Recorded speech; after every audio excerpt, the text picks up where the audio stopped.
Assalamu alaikum, family. Peace be unto you. Welcome to the Sajdah channel. This is the Sajdah Morning Coffee Talks, where we talk about life, love, and business. And I want to talk today about you and me and our very existence and what that means. So, be a friend, tell a friend, and we'll be back in about 2 minutes.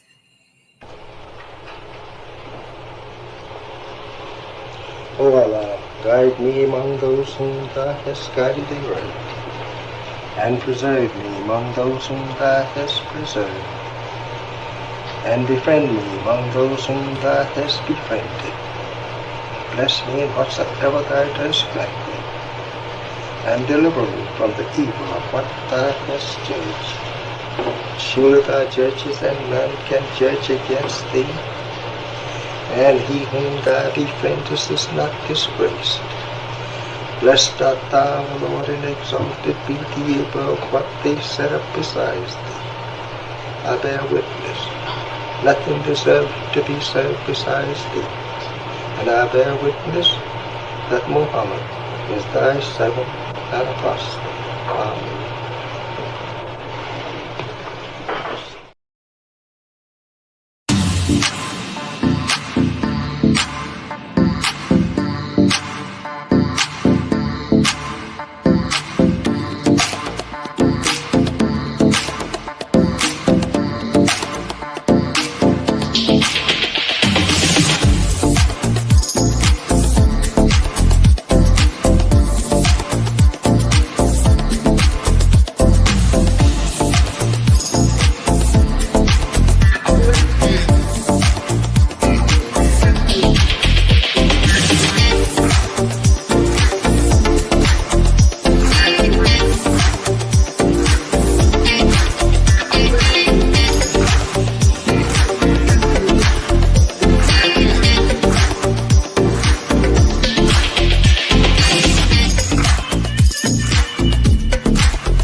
Assalamu alaikum, family. Peace be unto you. We're back. You're tuned into the Sajdah channel. Welcome, welcome, welcome. Um, how many of you all are experiencing peace so far in 2025? Um, how's it going? So I got me some coffee this morning, which is so good. I'm so excited about it.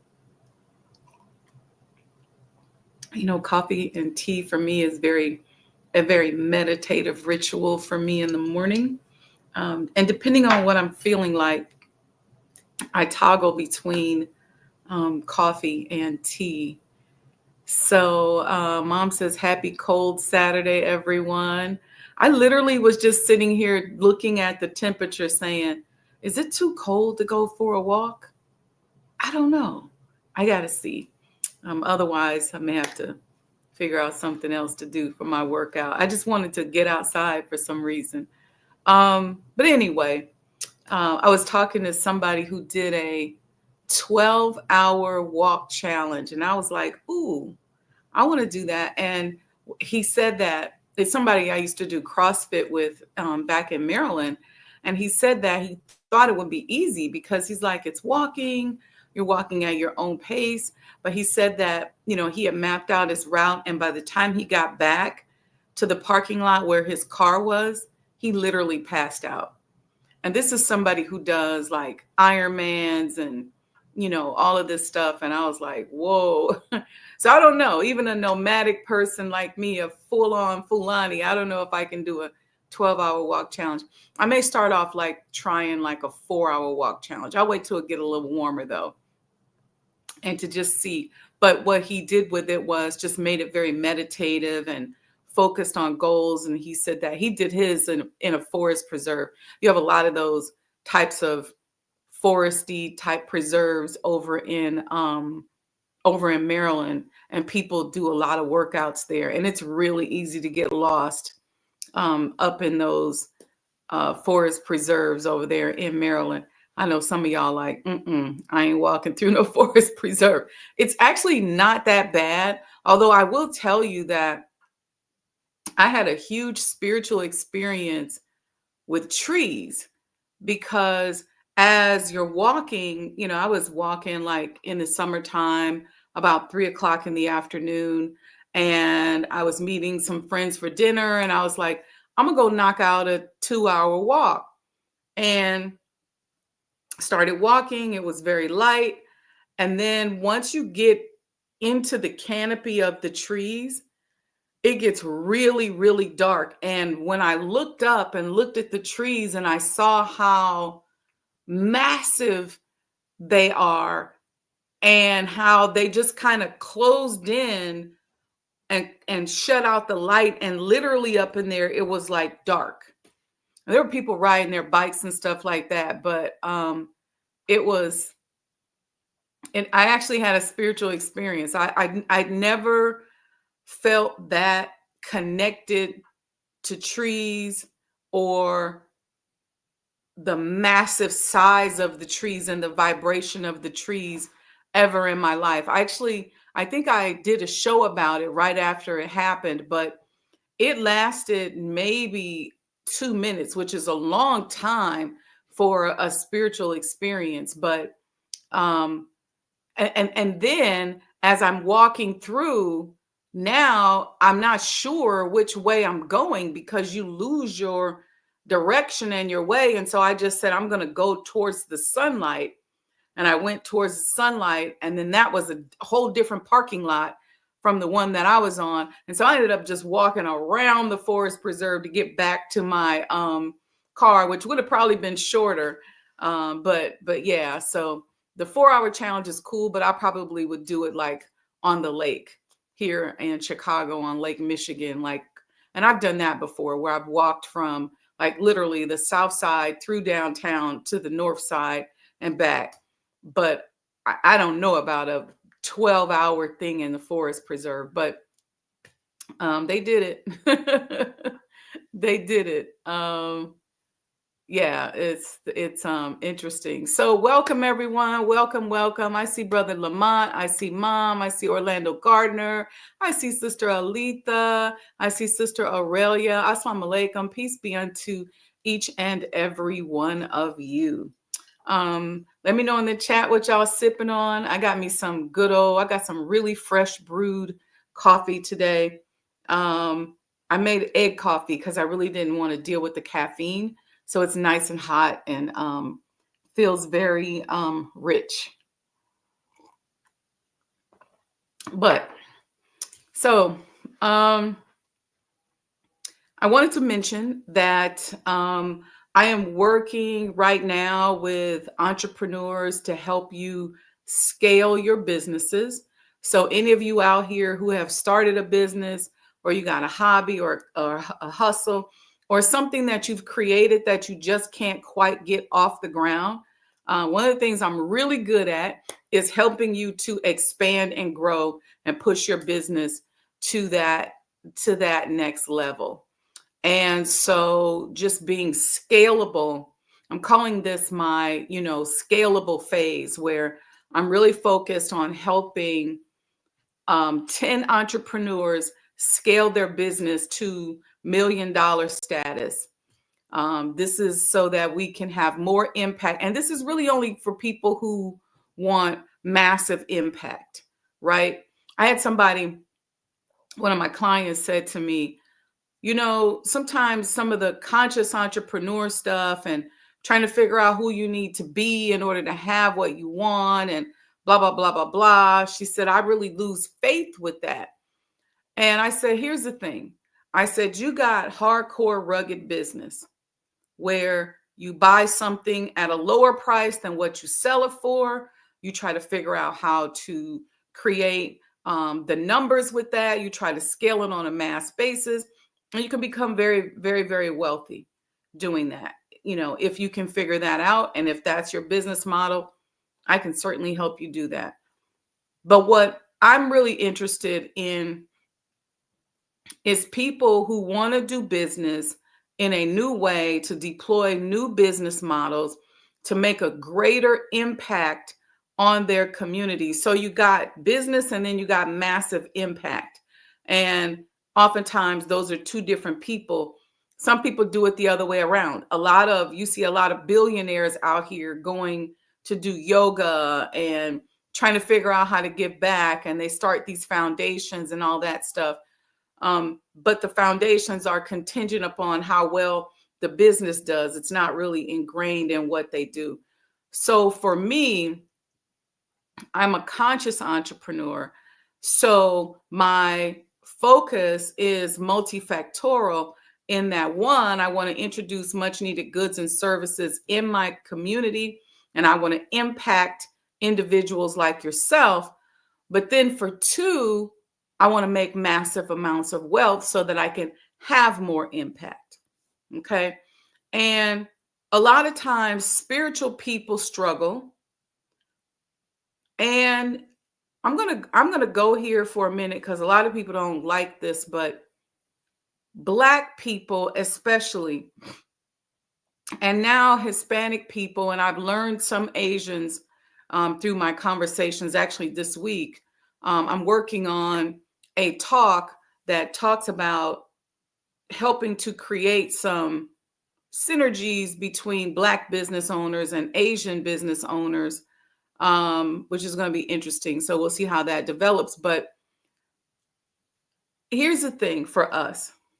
And when you go deeper into the Black community and you go, or Hispanic community, and you say, okay, especially those of us who are conscious, who are Black nationalists, or who are Muslims, or part of any group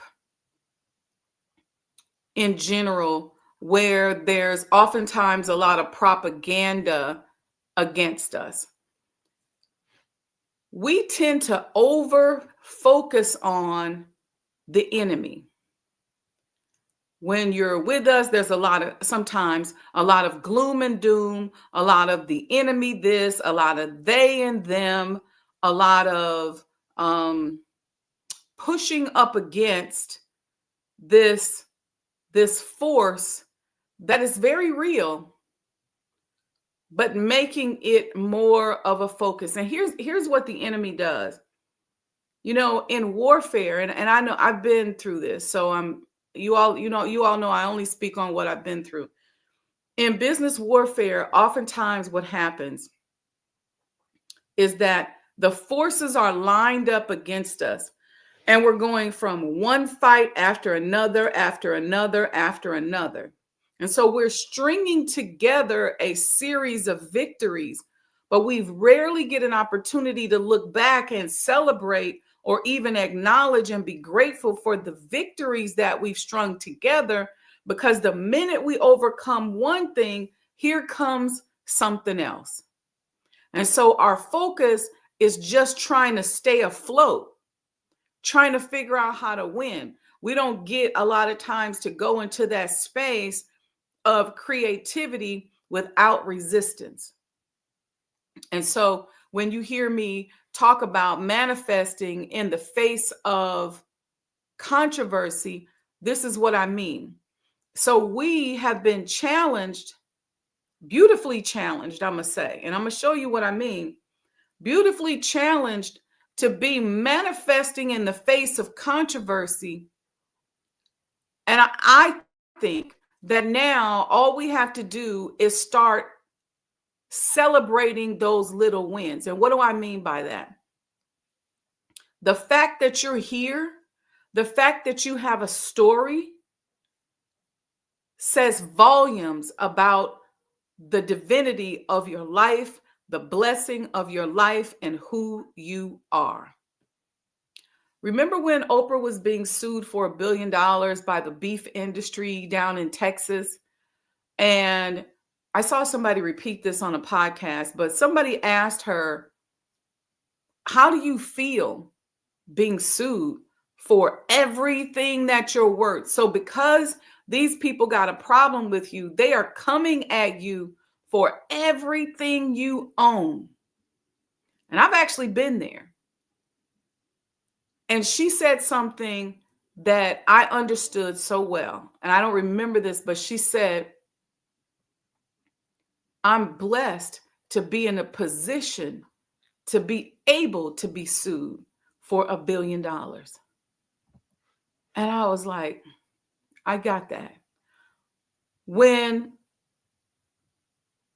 I experienced it on several, but one more recent, on several levels I experienced this, but one more recent experience, there was a group that came to me that offered me millions of dollars for the Honorable Elijah Muhammad House. And their thing was, we got millions of dollars waiting for you.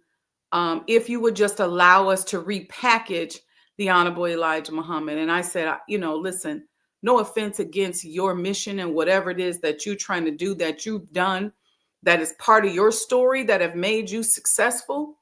But what I know is that part of my story is that I am not going to allow on my watch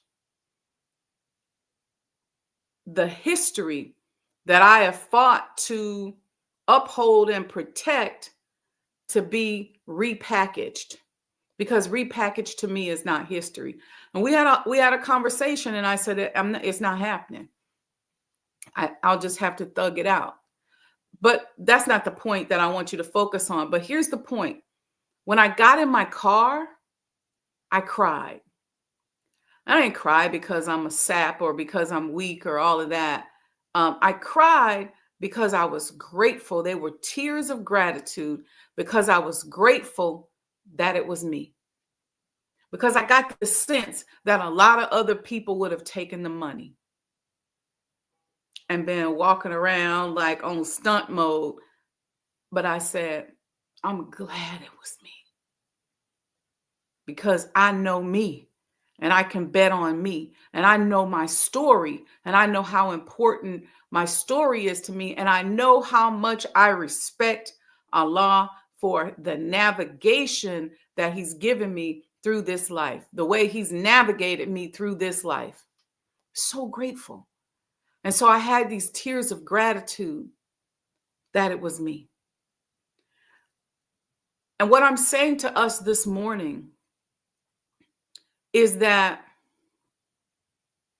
your story, what you've been through, the trauma, the abuse, the challenges you've had in life, the enemies that have stood up against you trying to take everything that you own, the systems that are working silently against you, that are just preventing you from getting over the hump, that silent barrier that you have, that you just keep overcoming and overcoming, and those small little victories mean to me, and I want it to mean to you, that you are special. You are worthy. It's something about you that is hands down incredibly powerful. See, I think that if we understood, as the Honorable Elijah Muhammad has been teaching us for over 90 years now, if we understood the value of who we are, our survival, how powerful we are, because I can't even think of another group of people going through what we've gone through and what we continue to go through on a day-to-day basis that nobody talks about. If I can't think of anybody else going through that and being successful. We got people in power who are in positions of power who look at us and say, I don't like her because she says Assalamu alaikum. I don't like him because he wears a Louis Farrakhan t-shirt. Or I don't like her because she speaks up for herself. Or you know what? I just don't like her because she's black. Or I just don't like him because he's an ex-felon. Or whatever your story is, they pick certain aspects of your story and say, I don't like you because of your story. And then they're in a position of power, and then they start making moves against you. Not going to give you that loan. Not going to give you that partnership. Not going to let you, manage my finances. Not going to let you teach my children. And whatever I let you do, I'm going to put a cap and a limit on it. And one of the things that I learned is that the deeper I go into myself and my story, the less impactful that level of hate becomes. Because deep down inside, my belief in myself, my belief in my divinity opens up not only other gifts that help me to overcome that power, but it opens me up to a possibility that makes me think beyond my intellectual capacity. So your story, your authenticity, who you are, what you've overcome is not only something that you can monetize, but it's something that you should be proud of and something that should be a signal to yourself that you are divine. So when you sit down to start this new year that is now upon us, you should be thinking back on all that you've overcome and be grateful for it. All that you've overcome, every little story, every little thing, something that happened when you were little. I was talking on the phone. No, my brother sent me a text on New Year's Day in the morning. And he said, sis, this is your year. And that just touched my heart.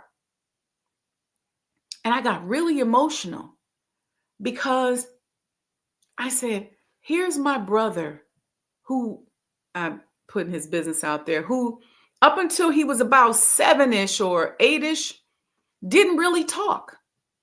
And in today's world, they would be like, oh, something's wrong. But my mother fought against that. I'm not putting my baby on Ritalin. I'm not doing anything. Who went from that to being a rapper, went from not talking to being a rapper, to being a very articulate person, a salesperson, a great guy that everybody enjoys being around, and a communicator. And I just said, look at the victory. Look at the hand of God. Just stop for a minute. Things that we've overcome in our lives. I remember going through college and wondering how I was going to pay for it. I had turned down a scholarship to an HBCU, went to a different school where I had to pay for it. I had to foot the bill, had to figure it out. And I found myself going, how am I going to do this? And when I look back on that now, I said, man, it was just victory after victory. Then I was like, okay, what am I going to do? How am I going to find a job? And I was just quantum leaping around the country and over these problems. Allah started this journey for me very early. I'm quantum leaping from this city to that city. Okay, now you're going to go over here and you're going to do this and you're going to go over there and you're going to do that. And each time I'm quantum leaping to the next step and the next dimension. When I land at that dimension, depending on my consciousness, there would be a struggle. I hope y'all getting this. I'm going to show you a video. And I want you to put your thinking caps on for this. I want you to be open. There may be a few things said in the video that might be a little controversial, but I want us to see ourselves beyond the sovereignty of this body and connect ourselves to the originator of the universe. See, as Muslims, we learn that we are descendants of God, but I don't know a lot of times if we actually feel it or if we actually believe it. We have faith, but I don't know if we have the will to step out as if we are the sons and daughters of God. I don't know that. I don't know if we really have the faith that maybe we look like we have. And why do I say that? Because if we understood our divinity, not just as Muslims, but if we as Black people understood our divinity and we kept our nose clean, see, that's the problem. Man, can you imagine what we would do? We have created a culture that the entire world mimics. Russia, Ukraine, Japan, Korea. I was just watching a video the other day of a Korean marching band basically performing like an HBCU. When I was in Seoul, Korea myself, I went to a dance festival and one of the groups came out in these jumpsuits. They were orange and they was, doing hip hop dances. They was crip walking and had the hip hop beat going. Now this is behind some people doing some very ceremonial types of dances. And we're looking at the beauty and the fans and all the colors and all of this. And the women are doing the dances. And then here comes this group with these orange jumpsuits on. And you hear this hip hop music, kind of Dr. Dre-ish type of Ice Cube type of beat. They crip walk in. They got the whole dance moves down. And when they get past us, look on the back of the jumpsuits, it says DOC, standing for Department of Corrections. D.O.C. is what was on the back of their jumpsuits. And I just said, they are so enamored with our culture that even an aspect of our culture that has caused tremendous trauma is being mimicked by these people. And we were taken to the dance conference by some high level individuals in the business world. This wasn't just some little basic street festival. The dance festival was an international dance festival, but it was pretty much all Asian. There were a couple of Irish dance groups there, and I would say European dance group, but for the most part, it was all Asian. So Japanese, you had Filipinos. This one was this Korean group came out in these DOC jumpsuits. I'm telling you all that everybody wants to be us, but they don't want to be us. They want to be like us, but they don't want to be us. I was watching comedian Godfrey he has a sketch on his IG, not a sketch, but a post on his IG where he's just talking about how when you travel around the world, and I can bear witness, everybody wants to be us. I'm in Africa and people talking and they take the extremes of us. And he talked about how you see the girls talking about, I know this nigga didn't. And you're like, whoa, not all of us do that. And that's not really cute, but it's like you can't say anything. And when they see you, they like, hey, you all heard me the story about how when I was in Nicaragua, this is way back in the 90s, late 90s, early 2000s, I was in Nicaragua. And there was some guy, I was the only Black person in the delegation. And this was the second time I had gone to Nicaragua. I had gone to Nicaragua in the mid 90s. And then I went back on a consulting project in the early 2000s, I think it was. They was walking behind me talking about pumps and a bump, pumps and a bump. They wanted me to break out. And what's crazy about it is that I used to love that song. I used to love to work out on the treadmill to that song. Point being is that you are great. You are phenomenal. You can do whatever it is that you want to do. You just got to put your mind to it and reduce the energetic focus on the they and the them and the enemy. It's okay to strategize. It's okay to plan. But how much brain power are you giving them? Are you so afraid of being attacked that everything you get ready to do, you think, ooh, let me figure out if this is going to be okay. Let me ask permission. Let me double check. I so hate that kind of environment. I hate that kind of lifestyle, and I hate living like that. Don't make me have to check in order for me to do good or to be creative. But a lot of us are self-checking ourselves. And I don't care what your income level. If you're making $100,000 a year, you probably should be making $200,000-$300,000 a year. And there's probably there's some resistance that you have to that level of success. Why? Because somewhere deep down inside, you're worried. You're worried about the enemy. You're worried about somebody checking you. You're worried about somebody saying you can't do it. Listen, I have a painting on my wall. It's called "They Got Me Effed Up." Because it ain't happening. What you're not going to do is interfere with my divinity. And so I'm constantly combing myself. Where am I over focusing? And sometimes, as I can bear witness to this, as you navigate to different levels, it's a new level.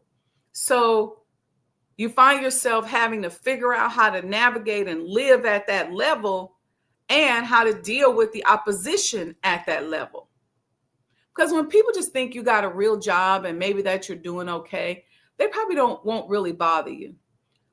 But when they see that you're handling and developing millions of dollars worth of projects, it changes people. People handle things differently. All of a sudden, people who was cool with you ain't cool no more. But what you can't do is over focus on them. You got to go, hey, that's their problem. That's where they're vibrating at. And and I'm not, this is easier said than done.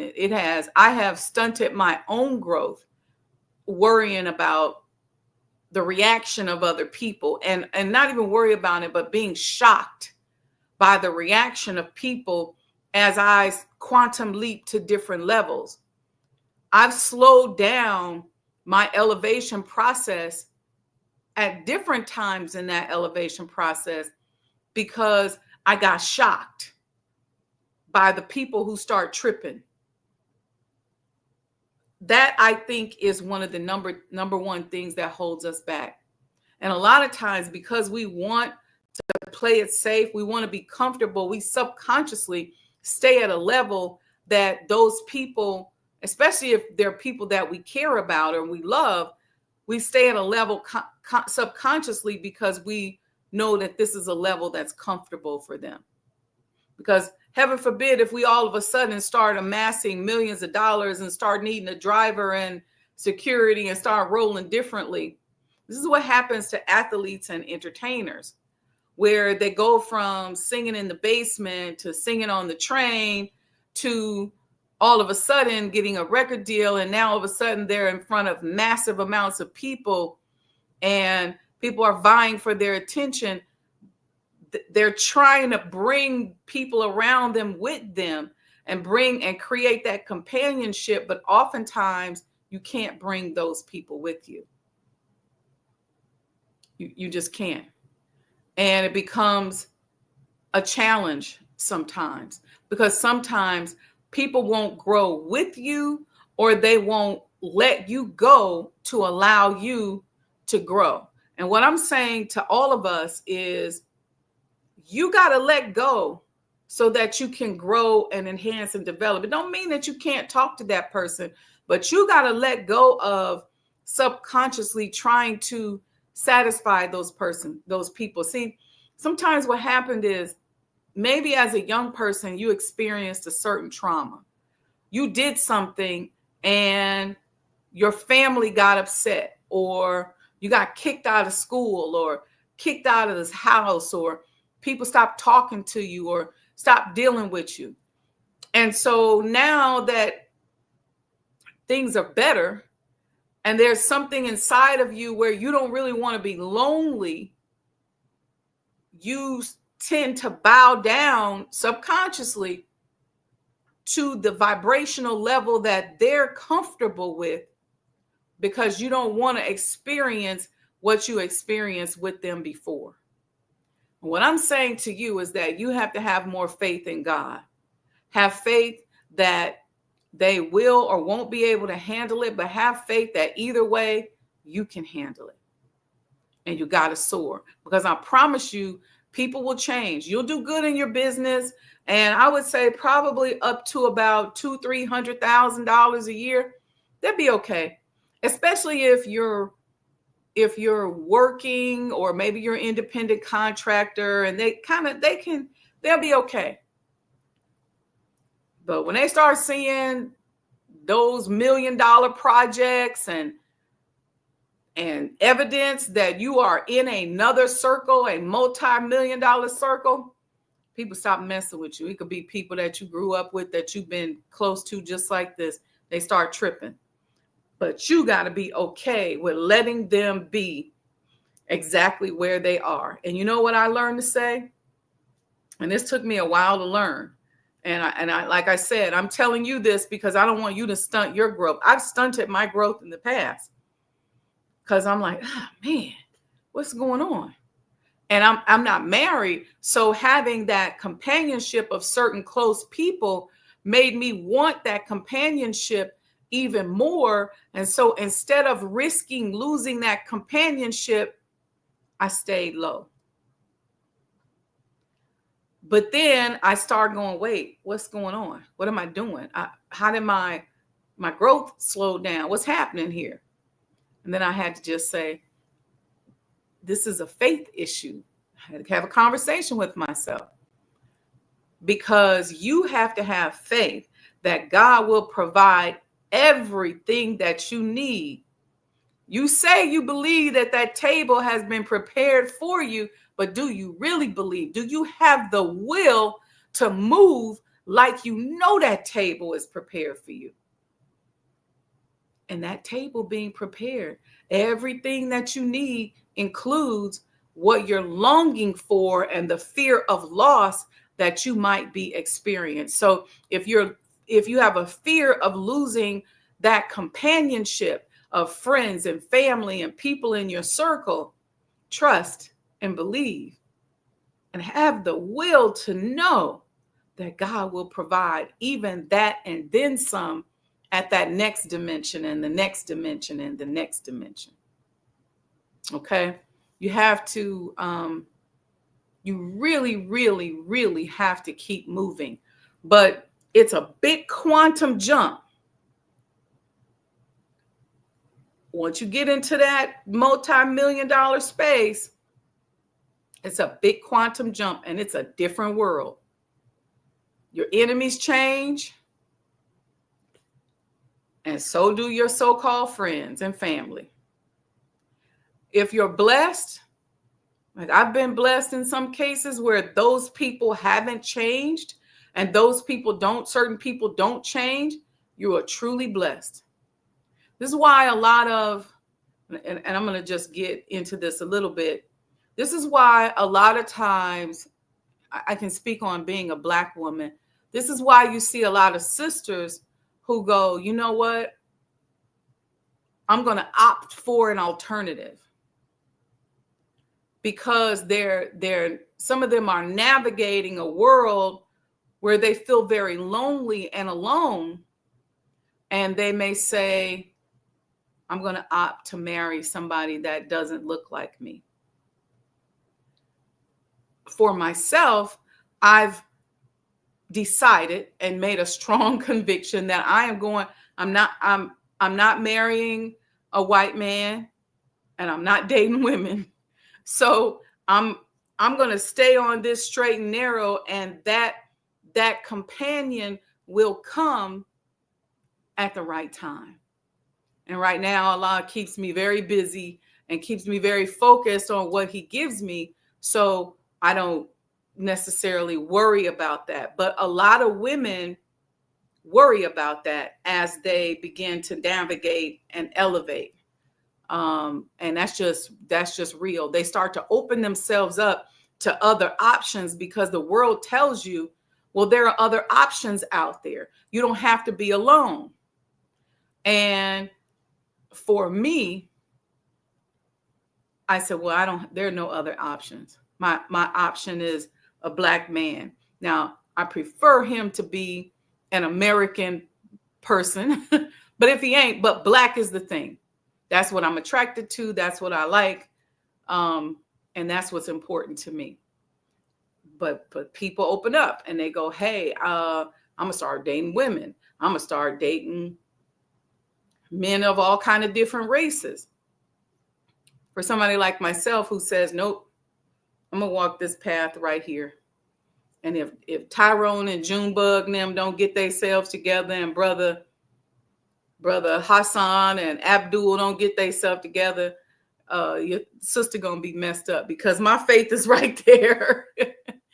What point am I making with that? The point that I'm making with that is that you have to develop your principles that you won't move off of. Like when I sat in front of those people and they said, we got millions of dollars for you, I said, this is a principle I cannot bend on. So I appreciate the $1 million offer, but the strings that come with it, that include you all repackaging the history that I'm working to preserve, is a deal breaker for me. And so I've developed this muscle to stay on the straight and narrow with certain things. I'm not even experimenting with nothing else. Look, no offense against anybody who does or has, but that's just the way I'm built. And so in being built like that, that's part of me and who I am.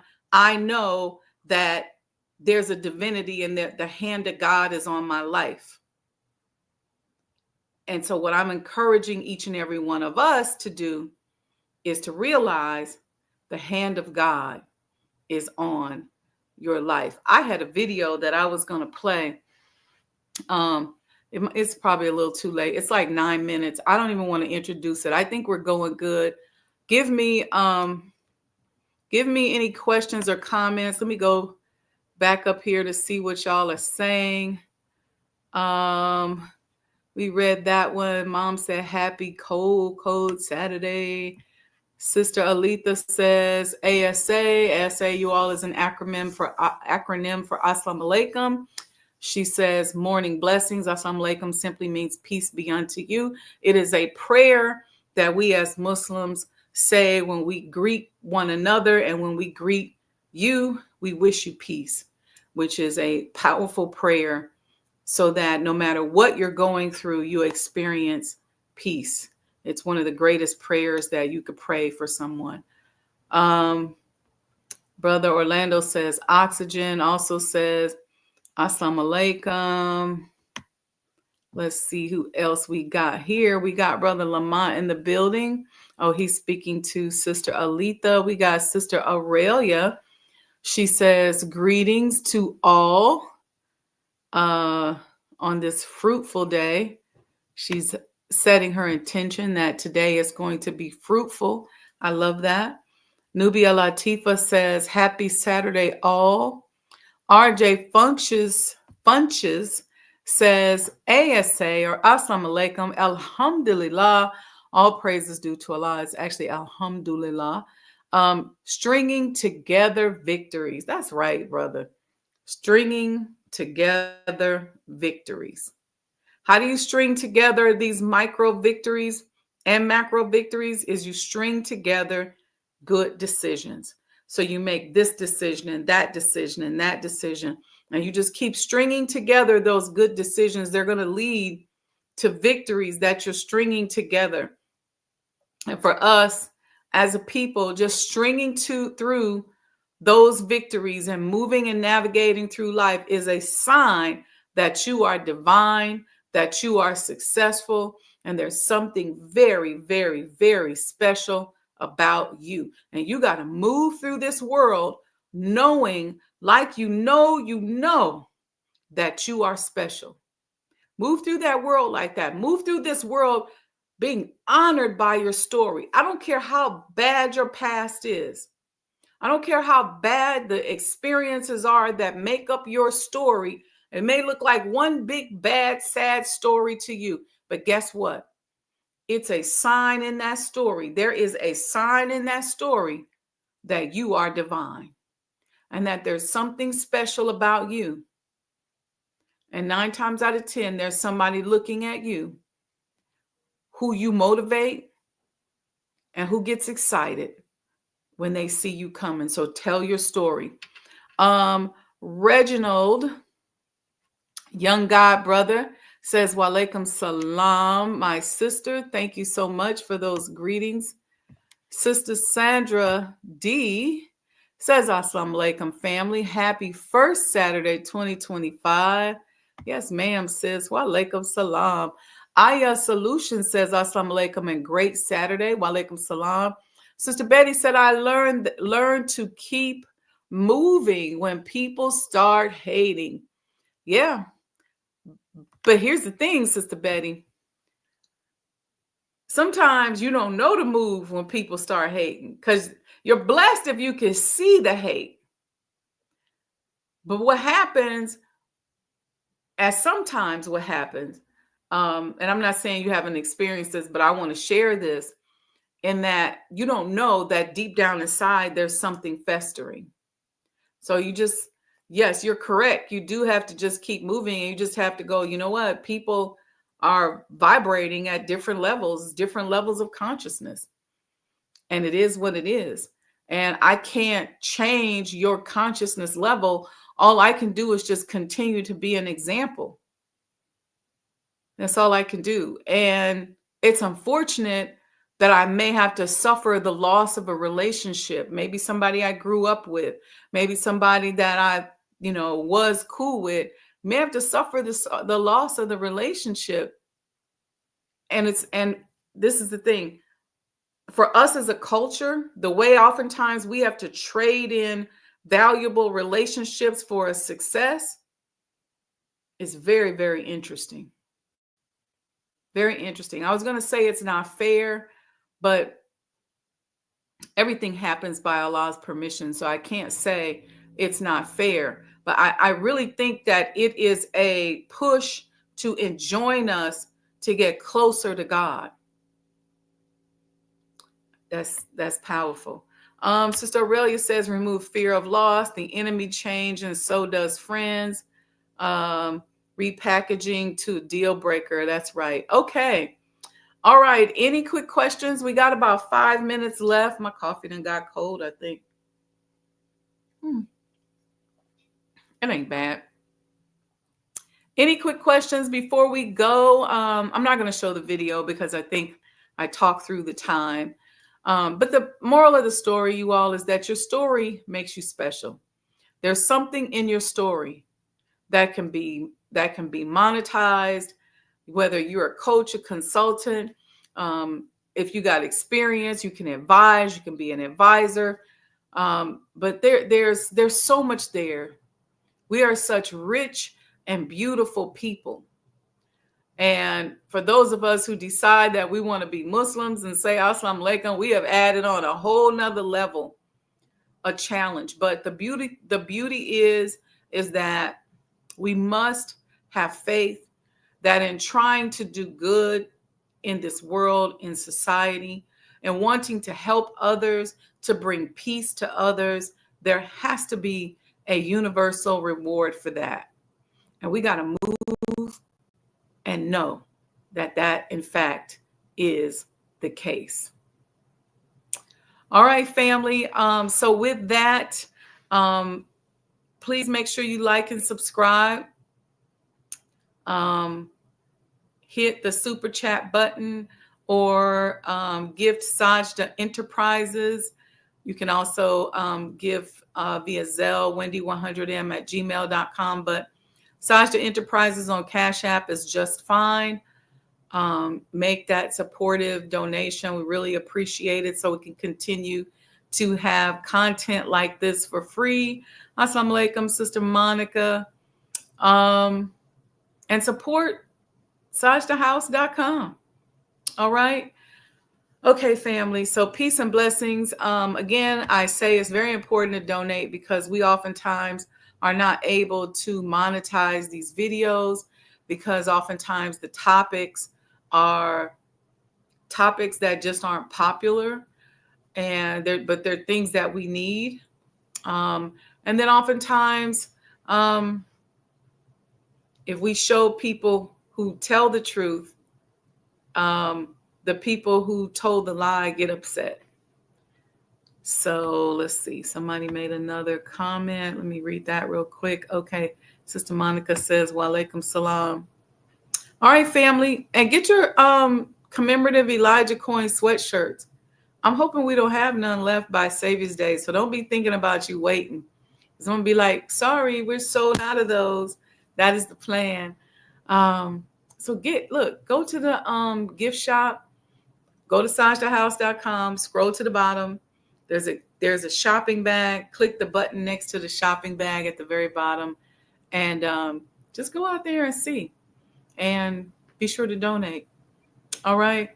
Love you all. Peace and blessings.